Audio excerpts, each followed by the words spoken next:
انت قلت امك واللي جابتك وكلام زي كده، يعني قلت عليا خروف. طيب انا يا عم هقبل كلامك واقول على نفسي خروف.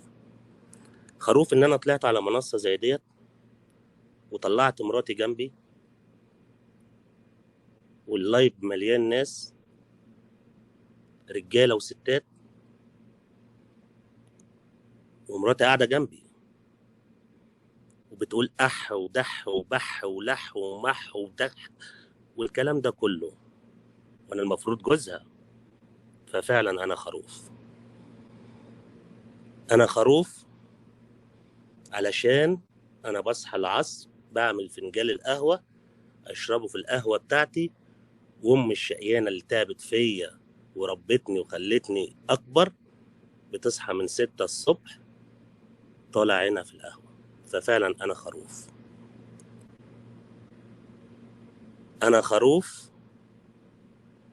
علشان قبلت فلوس من واحدة أطلع بيها عمرة وأنت راجل. ففعلا أنا خروف. أنا خروف علشان طلبت من واحدة فلوس باعترافك. أنت أول لايف قلت أنا ما طلبتش منها $3000. تاني مرة قلت بالشهادة لله أنا طلبت منها $3000 لبعد العيد. ففعلا أنا خروف. أنا خروف علشان أطلع بسب وطعن في شرف ناس أنت في يوم من الأيام كنت بتقول عليهم إخواتي. ففعلا أنا خروف.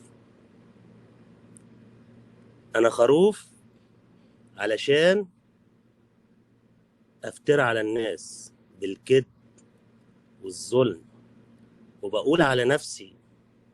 أنا ينفع أقول على نفسي بصوتك؟ أنا بقول على نفسي أنا ابن زواني وتربية رصيف. تستنى مني أرد عليك أقول لك إيه بعد الكلمتين دول؟ يعني الناس تقول لي أرد أقول إيه بعد ما هو بيقول على نفسه باعترافه؟ طيب موضوع التليفون. موضوع التليفون، أنت كنت في اللايف وأنا عندك، صح؟ قلت التليفون انا ما بقتش عارف افتح والكومنتات. انا قلت لك انا بعترف، هو مش هفتري ولا هتبلى عليك. مش هت يعني مش هفتري عليك ولا هكذب. انا اللي قلت قدام الناس يا عمي ابعت لي العنوان بتاعك واحلى تليفون يكون عندك، وقفلنا الحوار. بعدها بيوم او يومين انت بعت لي على الواتس قلت لي شوف هتكون جاهز امتى علشان ابعت لك العنوان. قلت لك حاضر وسكت. بعدها ب3 ايام او 4 ايام انا دخلت لايف ما ودعمت. تاني يوم او في نفس اليوم مش فاكر، في نفس اليوم اللي دعمت فيه او تاني يوم لقيتك باعت لي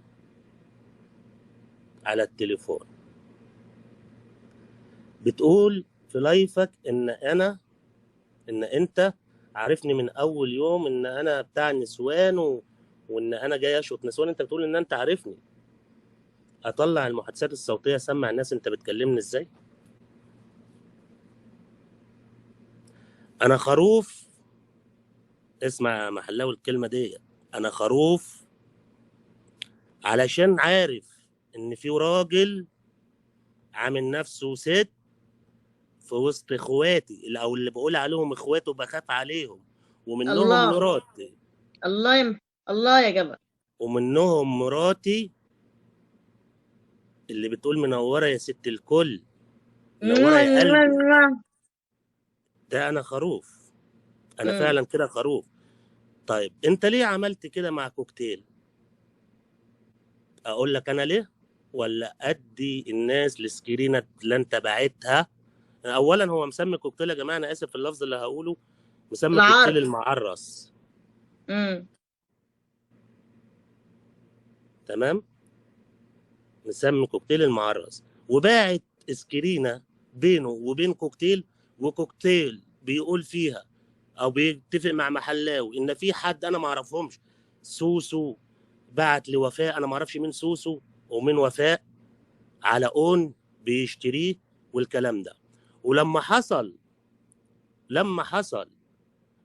ان لينا كانت في لايف ما وكوكتيل ده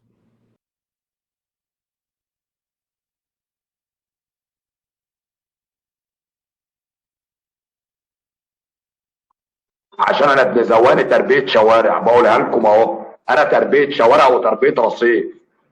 عاوزين نعملك بني ادم يا كلب وانت مصمم.